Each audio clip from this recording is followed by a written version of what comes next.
Hey everyone, Jake here from TVP. Today we are taking a look at one of the most used digital sensors ever made, the Red Dragon. This amazing sensor holds a special place in our hearts for its incredible image quality, and in 2022 you can easily pick up a camera using this sensor relatively affordably. But should you? Let's take a look. The Dragon 6K sensor was first released back in 2012 with the Epic Dragon 6K, which started out as an upgrade to the Epic MX 5K. At this time, this was when Red named the cameras the brain type and then the sensor type, unlike their much simpler way of naming their cameras they do now. From there, the sensor was used in a large range of different cameras, like the Weapon Dragon, Scarlet W and Raven. Red actually planned to create a Dragon 8K VistaVision camera, but this never came to be, and it was replaced with the Monstro sensor. Monstro is an excellent sensor, but I would have loved to have seen a large format Dragon. The last camera to use the Dragon sensor is the camera we have with us here today, the Dragon X, which really is the most fully featured Dragon camera.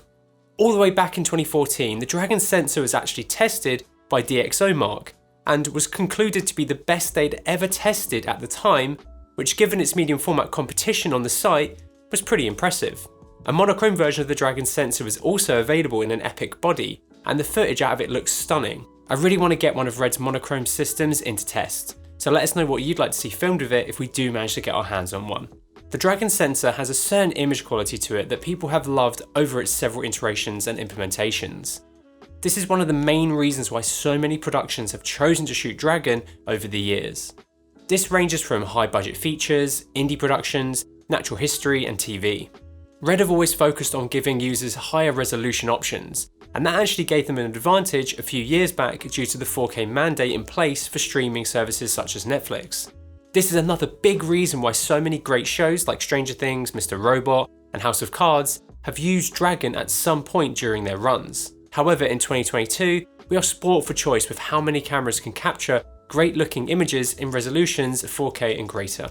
The sensor itself is a Super 35 6K CMOS sensor with a physical dimension of 30.7 by 15.8mm, which gives it a 34.5mm diagonal and a pixel pitch of 5 microns. It has a stated damage range of 16.5 plus stops, but Red do like to overestimate their damage range slightly. However, the Dragon X does perform well in this regard, and when it comes to latitude as well. The Dragon sensor doesn't have a native ISO per se, but Red recommends shooting between 400 and 2000 ISO for the best results. We shot these low light examples at 800 ISO, a touch underexposed, and the footage looks really clean considering this. I really like the exposure tools that DSMC2 has as well, which is the combination of histogram, traffic lights and goalposts. Your histogram will be affected as you change your ISO, whereas the goalposts and traffic lights will not, as they are reading the raw image data off of the sensor. The left goalpost is your shadows and the right is for your highlights. They each reflect the fraction of overall pixels that have become clipped or lost to noise. The traffic light system is key for judging clipping. You have red, green and blue here for each channel, and when about 2% of a given colour's pixels have become clipped, the traffic light for that colour will turn on. This is a really great way of knowing when you are clipping your highlights, especially with skin, as you can usually tell this by using the red channel. Using all three of these tools at the same time is a great way to expose and make sure that you get the best exposure you can when shooting. The image that the Dragon X produces is beautiful. Highlight roll-off is smooth, the colours are natural, it just looks amazing, even straight out of the camera using Red's fantastic IPP2 pipeline. Though it can also grade well to achieve the exact look you want thanks to the excellent internal RAW that we'll talk about in a bit. DSMC2 offers the ability to change between multiple OPFs as well, depending on what you are shooting, which is a really unique feature. You can get both first and third party OLPFs that include their standard OLPF that comes with their cameras, skin tone highlight and low light, which are all optimized for their specific lighting environment. Red have always provided excellent frame rate options at higher resolutions, and this was the case with the Dragon X too. At 6K full format, you can go up to 75 frames per second, and then as you window down on the sensor, you can get higher frame rates. This means at 2K you can capture up to 300 frames per second in a 2.4:1 aspect ratio. Maximum frame rates will change depending on the camera body you grab. This is obviously just for the Dragon X. The quality of slow motion captured by Red systems has always been fantastic, and the availability of frame rates and resolutions have been one of the key reasons their cameras have been so popular, especially in natural history where you'll see Red cameras being used very often, with their Gemini and Helium being the two most popular. It's also something that run and gun filmmakers will love, as you can easily swap between the different frame rates on the fly and capture stunning imagery. One massive pull of Red cameras is their excellent Red Code internal RAW format. Red Code is the most powerful RAW codec on the market, as it compresses raw mosaics data, leaving the decompression and ultimately the bare for post. So key settings such as ISO, color space, gamma space, and white balance are stored as metadata in a sidecar file, and because of this, can be altered non-destructively. In Red's newer cameras, they use DCT compression, whereas in DSMC2, they use wavelet. This means that DSMC2 systems are more power hungry and run hotter than Red's newer systems, but wavelet does have its benefits, the most apparent being the selection of your compression ratios. With DSMC2, you can dial in your compression ratio all the way from 2:1 down to 22:1, depending on what balance of quality and data rate you need. Whereas with DSMC3, you have presets which do make them simpler to use. However, I prefer being able to dial in your compression yourself. In post, R3D is fantastic, but that's not a surprise.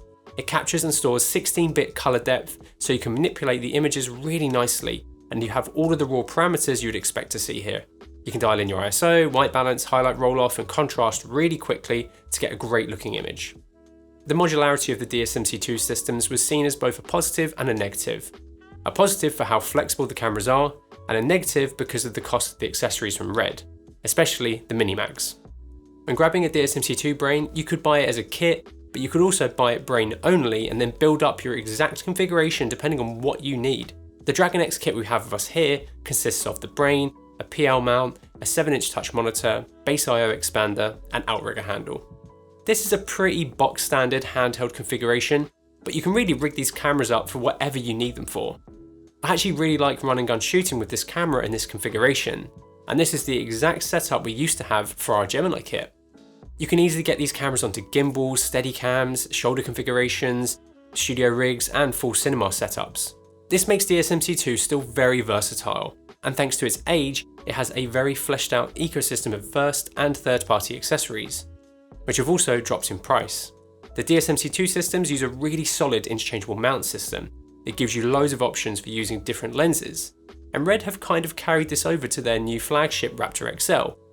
And while RF is much more flexible for mounting different types of lenses, I do prefer how this feels to use much more than the RF mount on Red's newer cameras. It's much more solid without the need for extra rigging, which you will need with the Raptor or Komodo.